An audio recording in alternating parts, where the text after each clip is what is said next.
This is Star Radio UK.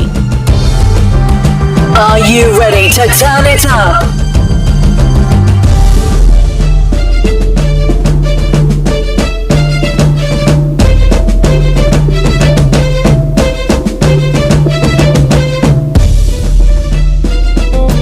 Hi everyone, it's your girl Bebe Clement, the author of How to Go From Employee to Entrepreneur and the host of your weekly business show, Bebe Means Business, the show where we discuss everything you ever wanted to know about business but you were afraid to ask. How do I start my business? How do I raise the finance? How do I grow my business? Where am I going to find my customers? Join me every Tuesday at 1:30 p.m. on Star Radio UK to get all the information and tips that you need to become a successful entrepreneur and become financially free. Remember, don't let life dictate to you. Rather, put your signature on life. Get ready for this.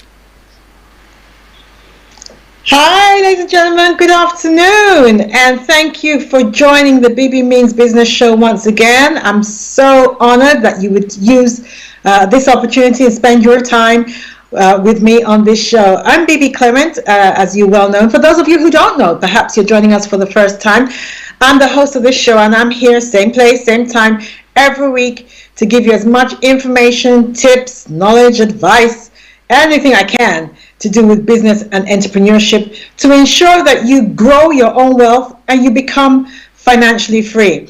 I'm also the author of 2 books, How to Go From Employee to Entrepreneur, and that one that you can see at the bottom of the screen, Wealth Creation God's Way, is my latest book that's just been published and is doing very well. Can I use this opportunity actually to say a huge thank you to everybody who has purchased the book. I also want to thank St. Olaf's Church, where I went to speak a couple of weeks ago, and they ordered so many copies of the book. So thank you so much, St. Olaf's. Really appreciate you guys. Also, KCCI, I want to thank you as well, KCCI Church. Thank you very much for having me there over the weekend, for letting me speak with your people, and for all the books, indeed, that you purchased as well, and all the wonderful feedback that I've had from that. So thank you so much for everybody who's bought into the vision and is being blessed by what God has placed on my heart in relation to wealth and entrepreneurship. Today, I'm going to be talking about something that may not necessarily be sexy, might not be one of those topics that you think, that sets your pulse racing, but it's really, really important. And if we're going to do well in the marketplace, particularly as a people, then this is something we're just going to have to get right. So today I'm going to be talking about business ethics. Business ethics. And then later in the show, we're going to have the book corner. For those of you, again, who don't know how I run this show, during the show, I review a book on business and entrepreneurship. I do a series on that book, and over the last couple of weeks, I've been reviewing my book, Wealth Creation God's Way. So later in the show, in the book corner, I'll be taking some tidbits from there, and we'll be musing over them. But in the meantime, let's get down to business in relation to business ethics. So what exactly are business ethics? I think really, to sum up broadly, it's really, we're looking at the right thing to do. What is the right thing to do? The problem with that definition, of course, is who determines the benchmark for what is right? Who determines that benchmark? I mean, a lot of people, for instance, would consider it okay, if not right, but they might consider it okay not to declare all their profit to the taxman for tax purposes, because they think that the government already has too much of their greedy hands on their money as it is. So they wouldn't have a problem not declaring all their profits to the taxman. So the problem with that definition, doing the right thing, is who determines what is right? Who determines what is right?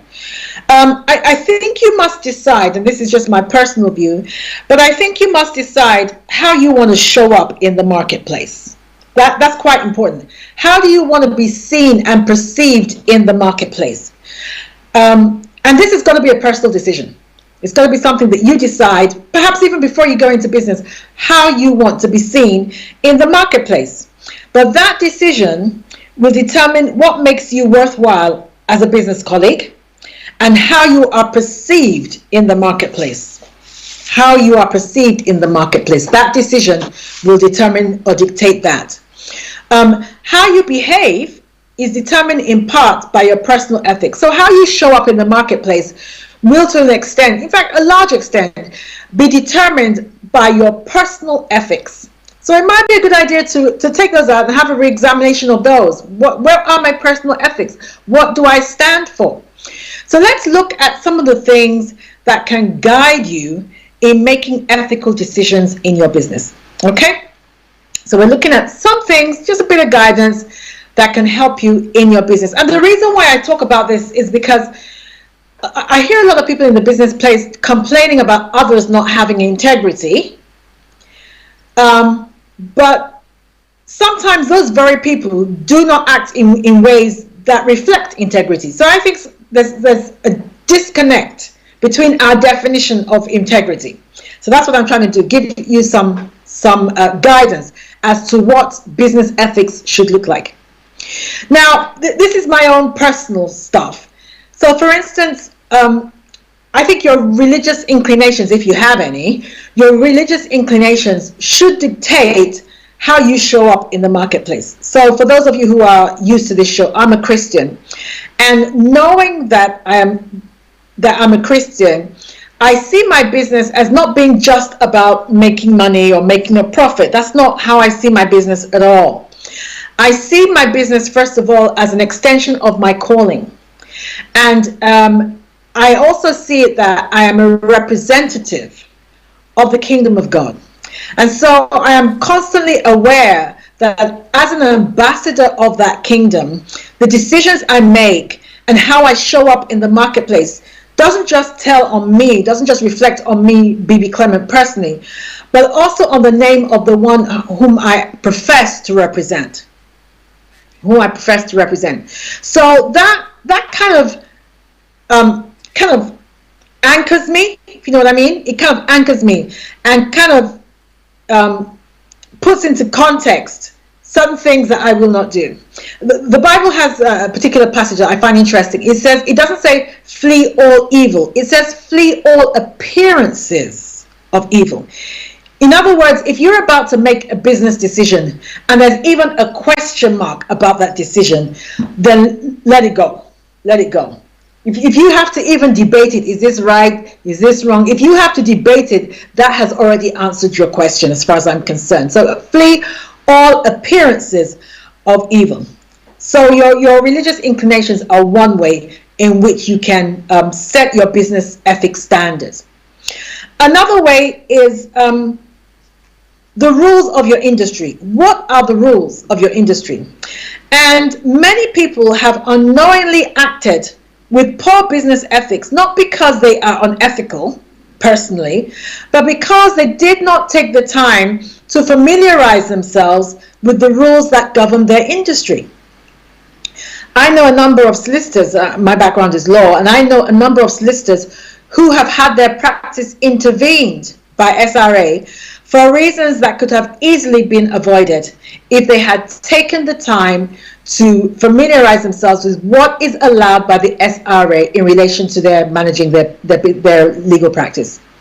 So something, for instance, such as moving money. I know people who've had their practice intervened because they moved money from a client's account into the company account, which you're not supposed to do. But in all honesty, not everybody knew that.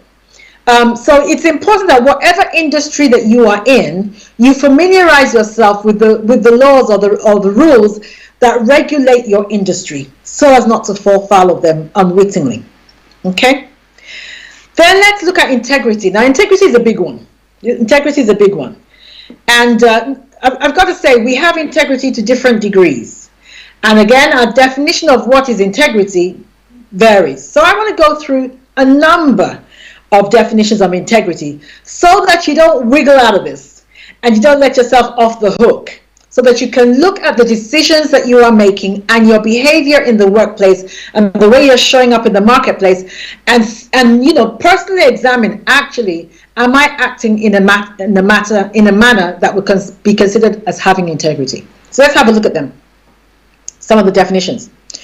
Doing the right thing, knowing that nobody would know about it. That's Oprah Winfrey. She gave that definition, and I love that definition of integrity. Doing the right thing, knowing that nobody would know about it. Now, why is that important? Because, most of us are okay. We do good, we do well if we know that people are watching. So we're okay with that. But when people are not watching, when we know that people are not watching, or if we know that nobody's ever going to find out what I'm about to do, that can sometimes be a different thing, a completely different thing. We tend to let down our guard. We tend to let ourselves off the hook. We tend to do things that we would never do if somebody was watching us. So doing the right thing, knowing that nobody would know about it. Whether somebody should know about it or knows about it or not should not be the benchmark for whether you do something, whether you take a particular action. It's irrelevant whether they know about it. Your own personal ethics should kick in. I personally, I say this, me and my husband, we say this to ourselves many times. At the end of the day, I need to stand in front of that mirror and like what I see. Like what I see. Be proud of what I see in front of that mirror. And whether anybody will know about my action or not is not what determines that. It's your own personal ethics. So for instance, let's give some examples, because I think it's important to give examples so that you are, again, you don't let yourself off the hook. So for instance, having a relationship with a work colleague. What are the rules regarding that in your workplace? Now, beyond the rules, because your workplace may not frown upon that may be fine. They might say it's okay, it's not a problem for us. But if the person you are having a relationship with is a subordinate, what effect does that have on them? So, for instance, if the relationship ends, will they still be comfortable in the workplace? How does your relationship with that person affect the dynamics of the wider team or the wider company? How does it affect the dynamics? Will other people in the workplace feel uncomfortable if they know that you're having a relationship with one of their teammates? If there was a promotion exercise, if you were dating somebody in your team, for instance, or in your department, and there was a promotion exercise and that person went for the promotion, would their teammates be confident that that promotion exercise would be handled on merit? Or if they got the job, would people say, well, actually, she deserves that job? Or would they automatically think it's because she's sleeping with you? These are the kind of questions that you need to ask yourself. I was reading a story about Bill Gates, and they were talking about why he had stepped down in 2008 from Microsoft. I mean, we didn't know the reasons at the time, but part of the reasons, allegedly, in this story that I was reading, was because he was notorious for approaching female employees and trying to initiate a relationship. And he did it with one particular woman, and she took very serious offense and reported him to the board, and that was part of what contributed to him being asked to step down. So again, you need to have a look at the wider dynamics of whatever decisions that you are making. What is the effect that it is having on everybody else? Another definition of integrity, which I thought is brilliant, absolutely brilliant. And again, this is really important for you and I in the business place. What you are not willing to do to get what you want. That's the definition of integrity. What you are not willing to do to get what you want. So, for instance, are you willing to sleep your way to the top? Or are you saying, actually, I want the job badly, but not enough to sleep with somebody to get it? What you are not willing to do to get what you want is part of your integrity. I was listening to Dave Chappelle. For those of you who don't know who Dave Chappelle is, he's a very, very successful, one of the most successful comedians of our generation. And at one point, a few years ago, he had a show, and they offered him $50 million for that show, and he walked away. He walked away. And so I watched an interview when he was talking to Gayle King, and she was asking him, Dave, how? Everybody's wondering why. How could anybody walk away from the offer of $50 million? And he said two things. He said, one, my dad had said to me when I first of all started out, he said, son, success is going to demand certain things from you. So name your price going in. In other words, have that conversation with yourself as you go in, that this is what I am not willing to do. This is how much I'm willing to pay for the price of success and no more. He said, and when you hit that mark, walk away. Walk away. And so Dave Chappelle told this story, and I don't tell it well, so I would encourage you to go and, if you're in business, I would encourage you to go and have a look at this interview. It's on YouTube. If you just type in Dave Chappelle and the salt story, it will come up. I think I googled Dave Chappelle the baboon story and it came up, but if you just put in Dave Chappelle and the salt story, it will come up. And he told the story of how he was watching a nature program. And in this nature program, he learned that baboons love salt. They love salt, and he didn't know this. And so the story was about how bushmen, you know, bushmen in the thick of the jungle, how they find water when there's no water available. How they find water, how they find the source of water when it's dry during the dry period, and then, you know, they don't have it. How they find water. And they said what they do is, because they know baboons love salt, they will get salt and they will put it in a trap. The baboon will smell the salt and will put his hand inside the trap to get the salt. Now, the trap will catch his hand, or will make his hands, the salt makes his hands swell. If the baboon was smart, the baboon would simply let go of the salt and remove his hand from the trap. But he doesn't want to let go of the salt.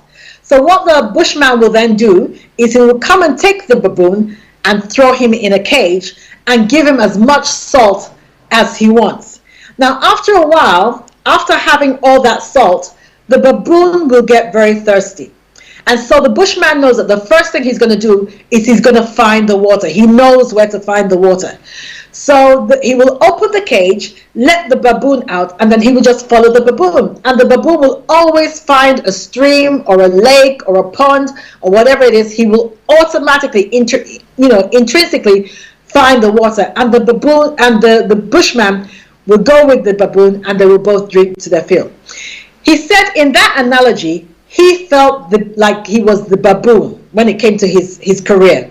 He felt like he was the baboon, and that his career, that $50 million that they were dangling before him, was the salt. But he had the sense of mind to let go of the salt and to walk away. I just think that analogy, mind blown. I just thought that was an amazing analogy.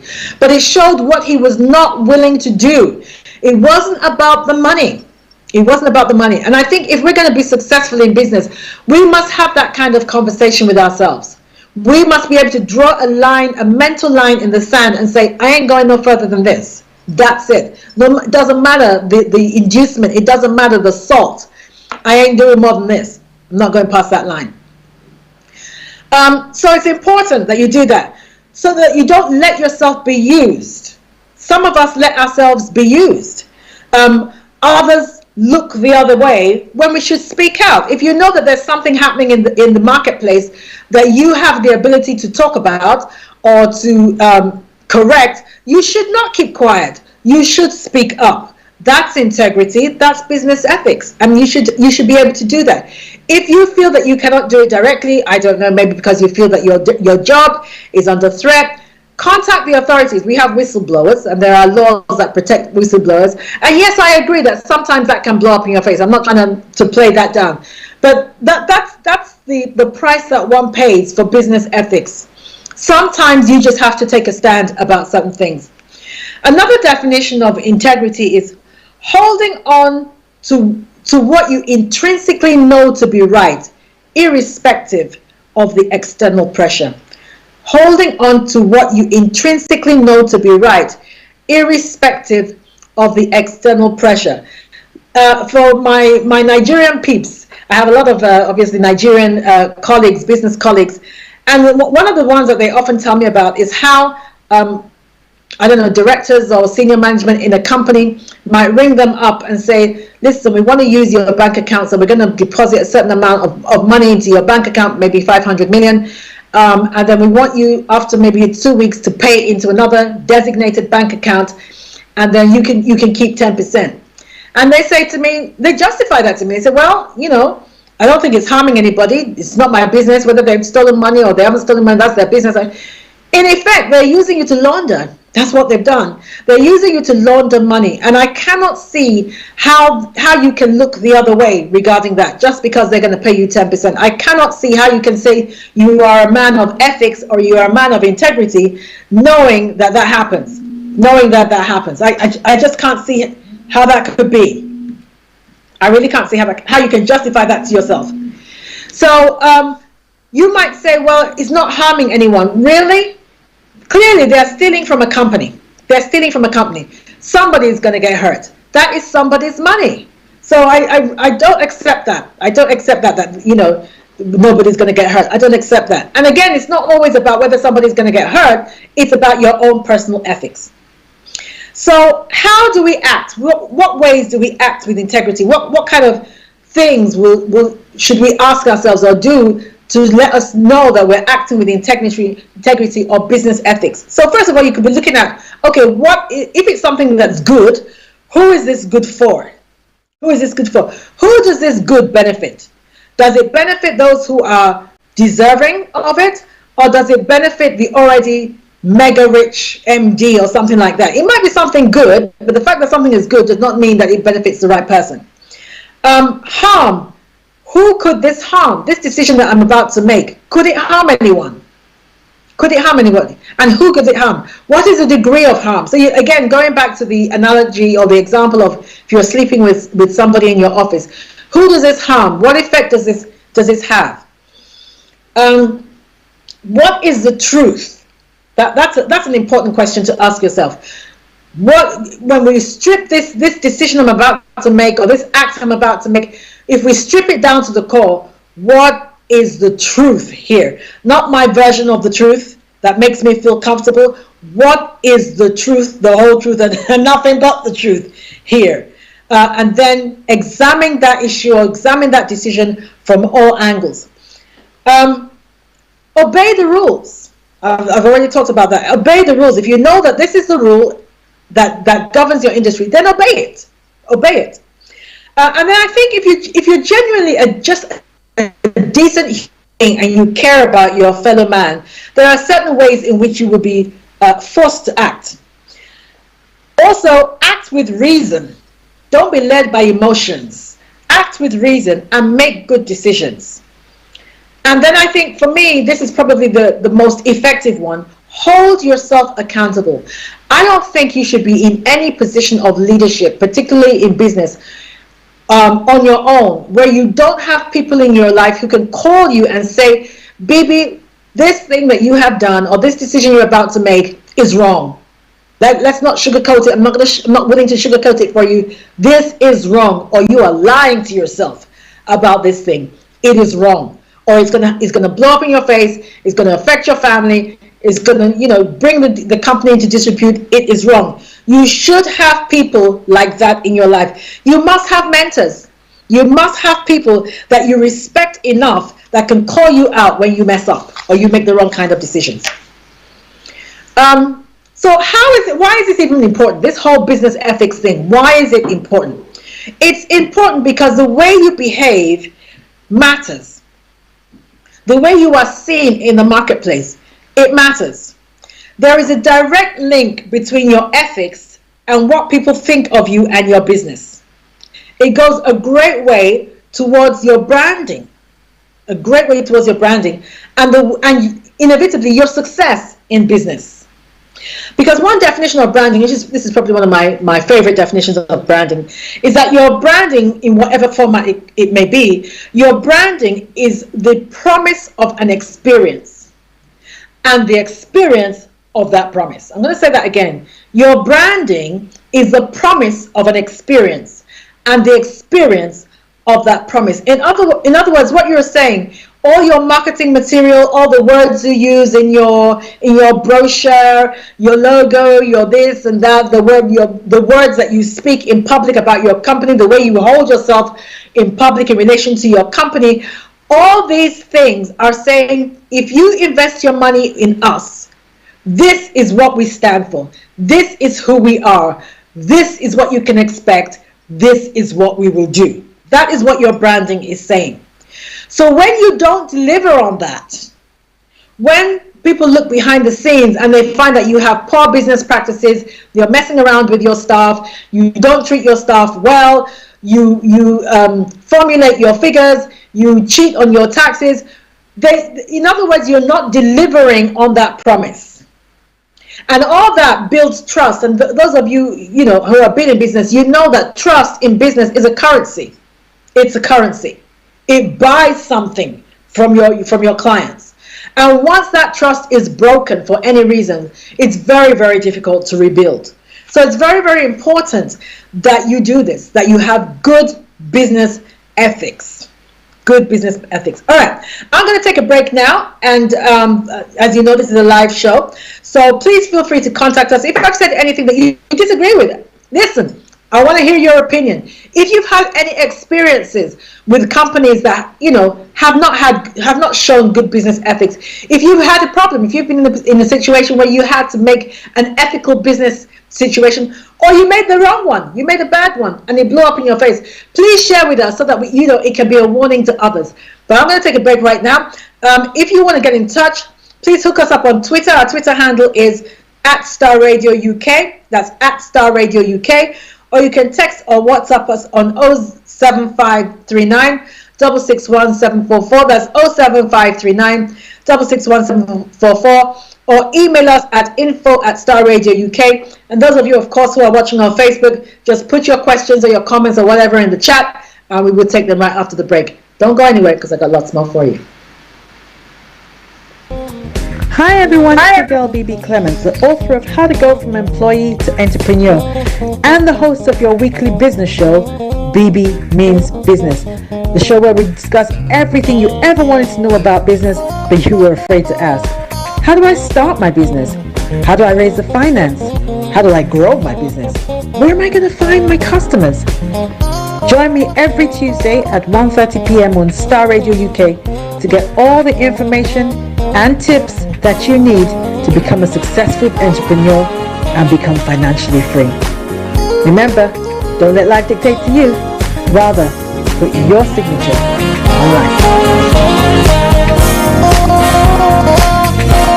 Get ready for this. Okay, ladies and gentlemen, welcome back to the Bebe Means Business Show. I'm your host, Bebe Clement, and today we're talking about business ethics.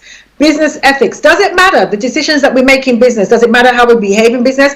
Or is it okay if we own the company? Is it okay for us to do what we want, say what we want, behave the way we want? Does it matter? Does it have a wider effect on the way we are perceived in the marketplace? Or doesn't it matter at all? That's what we're looking at. And particularly those of us who are black, are we suffering from poor press or poor decisions in relation to our business ethics? During the break there was a flyer that was shown, and you can see it on the left hand of your screen. I have a couple of events coming up that will really help you, and I would strongly encourage you to come along. The first one is the Women's Breakfast, Women's Networking Breakfast. Thank you very much, Aji. So Women's Networking Breakfast on the 11th of March, in celebration of International Women's Month. Listen, I hold this every year, and it just gets better. It just gets better every year. Come along. Nobody is going to come to your house and buy your products. You have got to get out there. And there's something that happens when women get together and talk about business. We're able to move forward. This year's theme is collaboration, connection, and community. Collaboration, connection, and community. We got to get together. You got to connect. You got to collaborate. What have I got that can help you? What have you got that can help me on my journey? And then we've got to build a community of successful business women. That's what we want to do. So come along. It's only £30, and that includes a very, very scrummy English breakfast, and it's held in Woolwich. The details are on there. They're also on my website. If you want to go there, it's www.bbclement.com. If you just check under events, all the details are on there. Another event that I have coming up that is open to both men and women is the School of Money Summit in London. I have the utmost honor of speaking alongside Dr. Olumide Emmanuel. Those of you who don't know him, listen, you need to go Google him. This man is wisdom in motion. He really is.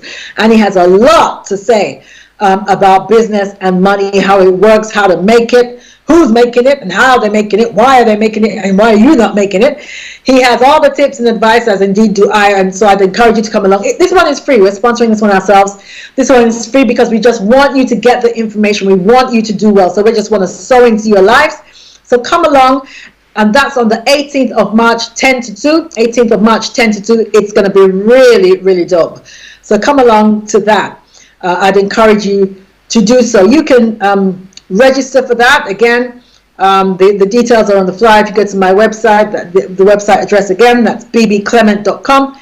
All the details are on there, as indeed they're on the screen. So please come along to that. Tell others. Don't be selfish. Let others grow as well. Even if you're an employee, listen, you can't be dependent on a single source of income anymore. That day is gone.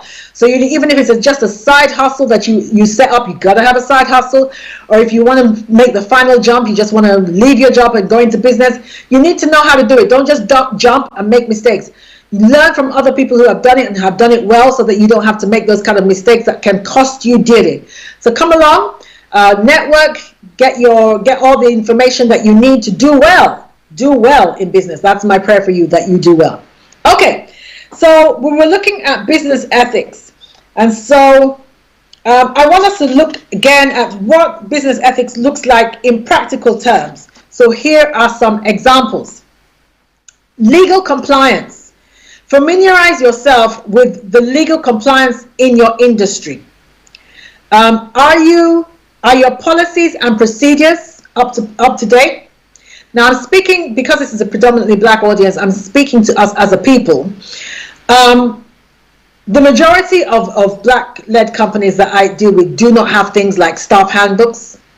They don't have up-to-date policies and procedures in place, if they have them at all. Health and safety regulations are not even talked about. So all these things are important. What does the law require for you to do? If you do you have public liability insurance, if you hold events, things like that. So familiarize yourself with the legal requirements of your industry and make sure that you don't fall foul of them. This is all part of your business ethics. Honesty. Is there any fraudulent activity going on in your company? Should you be issuing invoices when you're taking cash in hand? Should you be taking cash in hand? Why are you not, having that money transferred electronically? All these kind of things are really important. Are you paying your staff cash in hand so that you can avoid paying tax? All these things are really important, because we pretend like we don't know what is required of us, and then when we get into trouble, the majority of us, especially those of us who are in the faith, we suddenly want to spend all our time praying and fasting and declaring that the devil is after us. He's not after you. You just didn't comply with what the legal requirements of your industry were. Simple and straightforward. So fairness. Part of your business ethics is ensuring that you are dealing with customers and clients and staff alike in a fair manner, including a lack of prejudice. A lack of prejudice. Do you prefer one group of people over another? It should not matter whether somebody is gay, whether somebody is Muslim or Christian, whether they're black or white. That should not determine how you treat them in the workplace. It's irrelevant.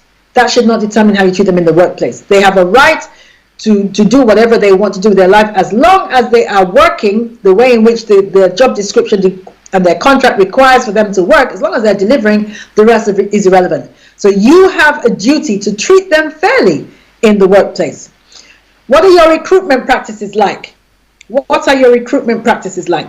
I remember a case I did a few years ago where the HR manager of this company had instructed someone that every Nigerian sounding name, he should remove the CV of every Nigerian sounding name, because apparently it was an accountancy position vacancy that they're trying to fill. Apparently the former accountant had been Nigerian and had defrauded them of a certain amount of money. So he had vowed that he was never taking on another Nigerian, and he asked this guy to remove every Nigerian sounding name CV and put it in the dustbin. Are you being fair in your practices, in your recruitment practices? Are certain ethnic groups favored for promotion? Are they favored for promotion? One of the things I shared, I think I shared this last week, is that I spent a lot of time with HR directors, and you will be shocked It's not unusual for you to be sitting on a table with other people who you all have the same job description, you're all doing the same job, but you're all on completely different salaries. Completely different salaries. You would be shocked. Completely different salaries. So you need to find out, is everyone being paid a fair wage based on performance? Now, sometimes there is a reason why your colleague is being paid more. Sometimes they bring more to the table than you do. That's the honest truth. They are more valuable to the establishment than you are. But beyond that, is everyone being paid a fair wage based on performance? What about transparency? Transparency. Are your practices and your procedures, are they transparent? Would they stand up to scrutiny? Would your decisions stand up to scrutiny? Some of our decisions would not. We can't explain how we got to a particular decision. We can't explain why this person got promoted and that person didn't. So would the decisions that you are making, would they stand up to scrutiny and examination? That is all part of your business ethics. Reliability. Now, this is a huge one. This is a huge one, and this is one that I take issue with amongst my own people. Are you reliable? Including doing what you said you're going to do in a punctual manner. My motto is under promise and over deliver. Under promise and over deliver. And I always use this example. So if a client has come to me, let's say they've asked me to do a particular report, I will say to them, okay, Mr. Smith, I will have that report on your desk by Saturday afternoon. I will make sure that report will be on his desk by Wednesday morning. I've under-promised and I've over-delivered. And he might ring me and say, oh, baby, but I wasn't expecting this until Saturday. This is really nice of you, that kind of thing. And I'll say, I knew how important this was to you. I wanted to prioritize it because you're a valued customer. So I wanted to make sure that you had it on time. So under-promise and over-deliver. Sadly, what I often see in our community is the opposite. Over-promise and under-deliver. Oh, yes, I can do that. Oh, yes, that's not a problem. Oh, yes, we'll get it done. And 2 weeks later, I'm chasing, and the person has switched off their mobile phone, and I can't get a hold of them. So make sure that you are reliable. Get a reputation for being reliable. Get a reputation. How do you deal with complaints? Do you just say, oh, well, that person is just a troublesome client and they're just they're just always moaning? That's part of your business ethics. And listen, you can't always get it right. So that's not what I'm asking. I don't always get it right. The companies I run, we don't always get it right. But when you don't get it right, what do you do? Do you own up? Do you put your hand up and say, you know what? I'm sorry. I could have done better. This is what I'm going to do to correct this. I've given this example before. A few years ago, I was doing an employment law case for a client, and I sent that client an invoice. It was a very good client, actually. I made a lot of money from that client. And I sent her an invoice, and sadly, maths has never been my strong point. So when I sent her that invoice was incorrect, and I overcharged her by a couple of thousand. And so she checked the invoice. Thankfully, she'd been dealing with me for a little while, and she liked the work that I did. So she checked the invoice, and she could see that I'd miscalculated the invoice. And she rang me and she said, "Baby, this invoice is not correct." And I said, "Really?" She said, "Yeah, this invoice is not correct." So I had to look at it, and I recalculated it, and I saw that she was right. So I thought, oh my gosh, this makes me look really bad. So I called her and I said, "You know what? I'm so sorry. I think it was about 2,500 over." So I said, "I'm so sorry. You know what? Just pay me a certain percentage." I don't know. Maybe I said, "Just pay me 1,005. I will knock off £1,000." And she said, "No, Bibi, that's okay. I know it was a genuine mistake." Now I was happy to hear that. I was happy to hear that she knew I hadn't tried to defraud her in any way, and I wasn't trying to be smart. It was a genuine mistake. So I was happy to hear that. But I felt that it was incumbent upon me to not just apologize, but be seen to do something to correct it. So I said, "No, don't worry about it. Just pay me this, and I'll wipe the rest off." She was ecstatic. She couldn't believe it. She was ecstatic. And so she just paid me that amount, and we wiped off, I think it was about 1,000 that I lost there. But in the end, it worked out fine because she went and got me another client. She was just so happy and so impressed. She went and got me another client who paid me a whole lot more money. So that £1,000 didn't mean that much. But it wasn't even, for me, it wasn't about the money. it was about my reputation and the standard of the work that I hope that I do. You know, there was an occasion where I actually refunded a fee to a client because, you know, there was something that she wasn't happy about, and actually she was wrong. She was wrong, but I didn't want her to go away with a bad taste in her mouth having dealt with me. So I just offered to do the work. I did the work for free and I refunded her fee. Because for me, it's not about the money. I want to show up properly in the marketplace. I want to represent the one who sent me well, and I'd like to think I have good business ethics. So I'd encourage you to do the same. When something goes wrong, as inevitably at some point it will, do something to correct it as much as possible, and be seen to do something to correct it. Don't just sweep it. Don't try to sweep it under the carpet. Don't even try that.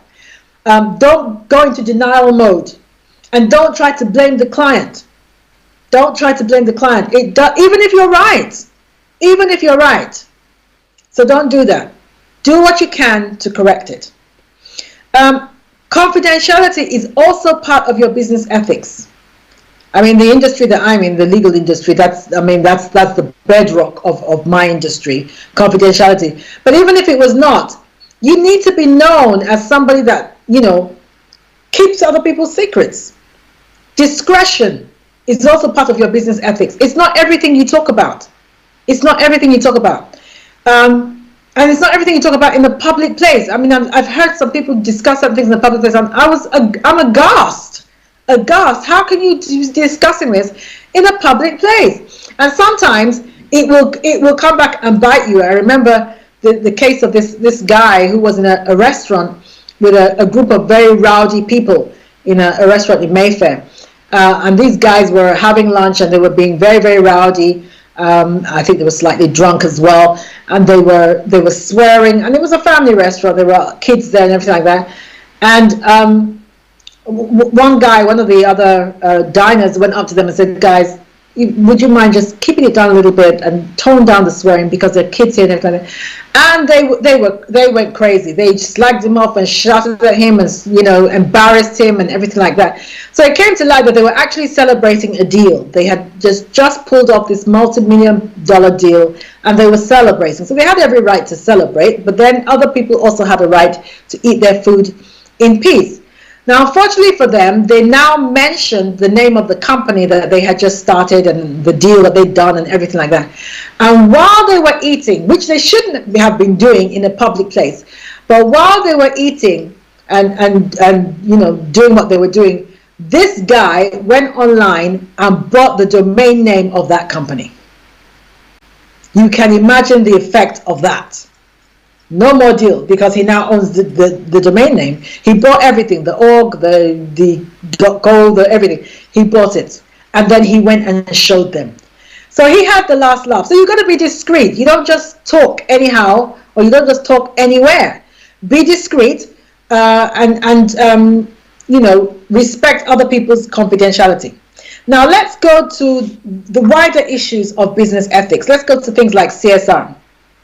Now, CSR is a concept whereby companies have integrated social and environmental concerns into their business operations and in their interactions with stakeholders on a voluntary basis. So it's not something that is forced, but on a voluntary basis, they've decided to do that. And as society's expectations change, our business must change. Our business ethics must also change. So